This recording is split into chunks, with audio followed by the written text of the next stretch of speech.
इब्रानी कैलेंडर के विषय में हम लोग सीख रहे थे। बाइबल के आधार पे वर्ष का पहला माह,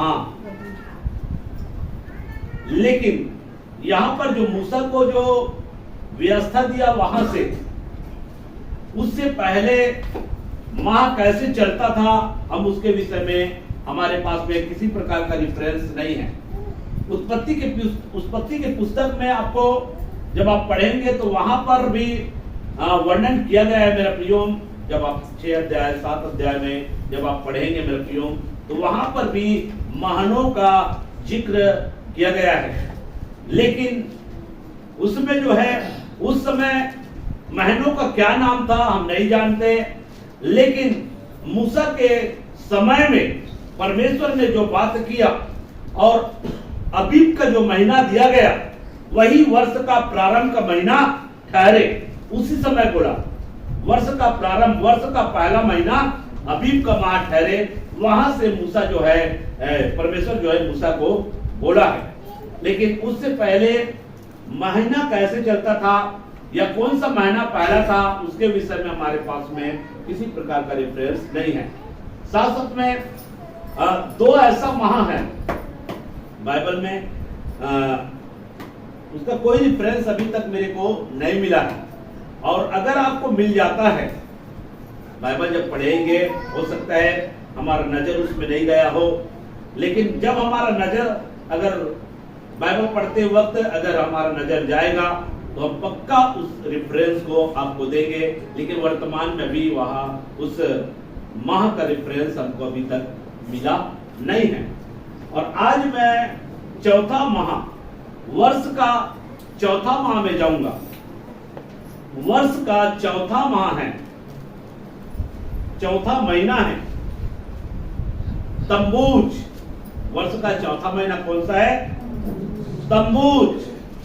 तम्बूज को जून जुलाई के बीच मानते हैं और अब को जुलाई और अगस्त के बीच में, जुलाई और अगस्त के बीच में।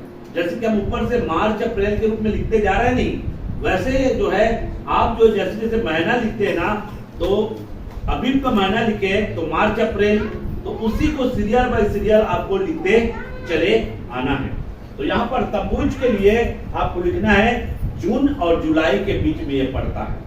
और उसी प्रकार से अब का माह जो है, वर्ष का ये 5वां माह है, अब का माह ये जो है जुलाई और अगस्त, जुलाई और अगस्त के बीच पड़ता है। आइए हम जो है छठा माह में सीधा जाएंगे। छठा माह, वर्ष का छठा माह, वर्ष का छठवां माह ये कौन सा है? वर्ष का छठवां माह है एलूल। वर्ष का छठवां माह एलूल। बाइबल के हिसाब से अगर देखोगे तो, बाइबल के आधार पे अगर देखोगे तो वर्ष का छठा माह कौन है? एलूल। एलूल। तो इसके लिए आप लोग वचन निकाल सकते हैं और इसको हम बोल सकते हैं अगस्त और सितंबर का बीच। एलूल कौन सा है? अगस्त और सितंबर के बीच का ये माह है। तो नहम्या, आप इसके लिए निकालिए नहम्या की पुस्तक 6 का 15। नहम्या की पुस्तक 6 का 15। एलूल महीने के 25वें दिन को अर्थात 52 दिन के भीतर सहरपना बन गई। मेरे प्रियो, यरूशलेम का सहरपना क्या हो गया था? टूट गया था। यरूशलेम का सहरपना टूटा हुआ था।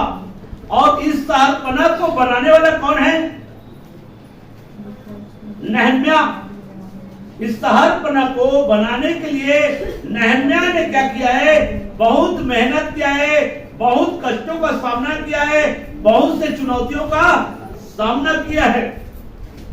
और नहम्या जो है 52 दिन में यरूशलेम के सहरपना को क्या किया है? यरूशलेम के सहरपना को बनाने के लिए कितने दिन लगा? 52 दिन। और यरूशलेम के सहरपना को एलुल माह अर्थात छठवां माह में, एलुल जो है छठवां माह है, वर्ष का छठवां माह है, और इस माह में जो है नहम्याह जो है क्या किया, यरूशलेम के शहरपना को, यरूशलेम के शहरपना को बनाया। यरूशलेम के शहरपना को बनाने के लिए नहम्याह को कितने दिन लगाए? जो शहरपना टूट चुका था, कब टूटा शहरपना? कब टूटा? कब टूटा शहरपना? कब टूटा है? जब यरूशलेम के ऊपर में नबूकदनेस्सर राजा ने क्या किया? चढ़ाई किया, और उस चढ़ाई के दौरान जो है यरूशलेम का शहरपना क्या हो गया? टूट गया। और उसके बाद में मेरे प्रियो जो है सारे इजरायली लोगों को, सभी को, बहुत सारे इजरायली लोगों को दास बनाकर, गुलाम बनाकर कहां ले गए? बेबीलोन, बेबीलोन में ले गए। और यहां पर हम देख रहे हैं मेरे प्रियो कि नहम्याह जो है उस टूटे हुए शहरपना को क्या किया? बनाया। नहम्याह जो है टूटे हुए शहरपना को बनाया, और उसके लिए कितने दिन लगा है? बाइबल में जब आप पढ़ेंगे 52 दिन, 52 दिनों में नहम्याह ने यरूशलेम के शहरपना को बनाया। और यहाँ पर स्पष्ट से लिखा हुआ है एलूल माह में, एलूल के माह में। और एलूल का माह जो है कौन सा माह है?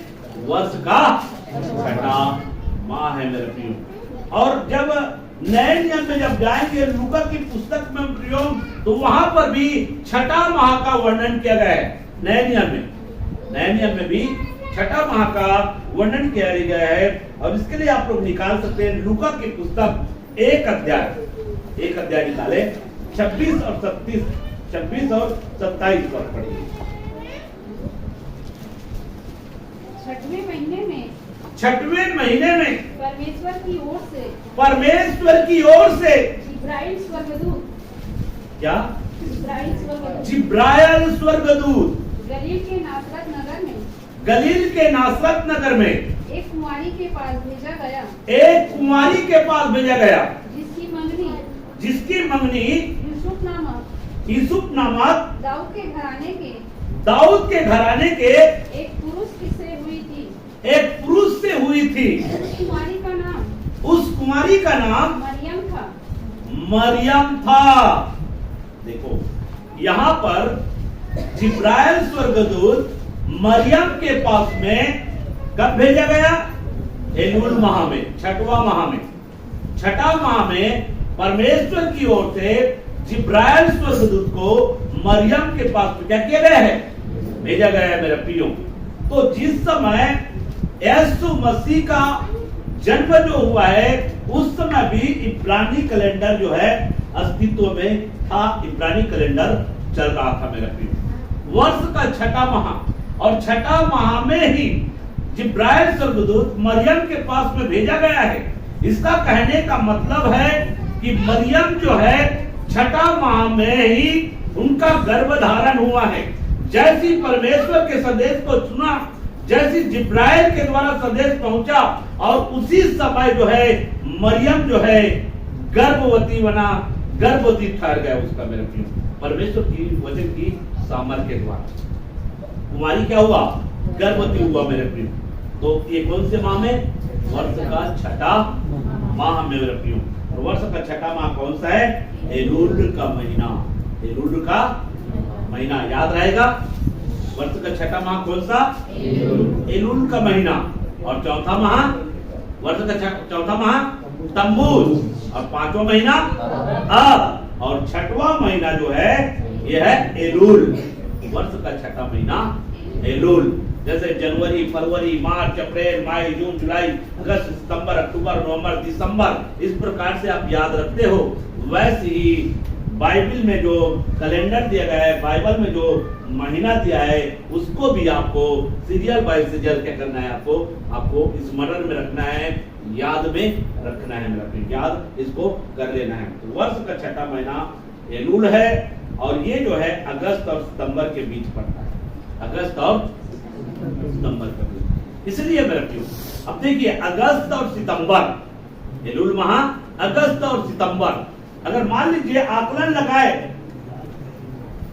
लगाए अगस्त और सितंबर में जो है मरियम के पास में स्वर्गदूत आया, जिब्राइल। अब जिब्राइल स्वर्गदूत आने से मरियम जो है गर्भवती ठहरा। परमेश्वर की वचन की सामर्थ्य, पवित्र आत्मा की सामर्थ्य से वो गर्भवती ठहरा। कौन से माह में? छठा महीना। अब छठा महीना से गिनना स्टार्ट करोगे, छठा महीना से गिनना स्टार्ट करोगे तो मेरे प्रियो लगभग 9 और 10 माह के बाद 9 कंप्लीट होता है और 9वां और 10वां माह के अंतर्गत में क्या होता है? बच्चे जो है गर्भ से बाहर आता है। अक्सर इस दुनिया में आपने देखा होगा कोई 9 लगने के बाद में बाहर आ जाता है और कई जो है 10वां महीना में बाहर आ जाता है, लेकिन 9 और 10 को हमेशा आकलन लगाता है। और इस आधार पर अगर जो है आप आकलन लगाओगे मेरे प्रियो, तो अब सोचिए इस आधार पर अगर आकलन लगाओगे तो यीशु मसीह का जन्म कब होगा? आज हम दिसंबर में जन्मदिन मनाते हैं, ठीक है। अभी मैं यहाँ पर बता रहा हूँ, देखिए अगस्त और सितंबर, एलुल माह, अगस्त और सितंबर। अब यहाँ से आप 9 महीना गिनोगे, 9 महीना के बाद यीशु का जन्म होगा, है ना? 9 महीने के पहले तो नहीं होगा, 9 महीने के बाद होगा। तो अगस्त और सितंबर ये क्या होगा? पहला माह, पहला महीना यहाँ से गिनना शुरू कर, अगस्त, उसके बाद अगस्त, सितंबर, अक्टूबर, नवंबर, दिसंबर, जनवरी, फरवरी, मार्च, अप्रैल और मई और जून।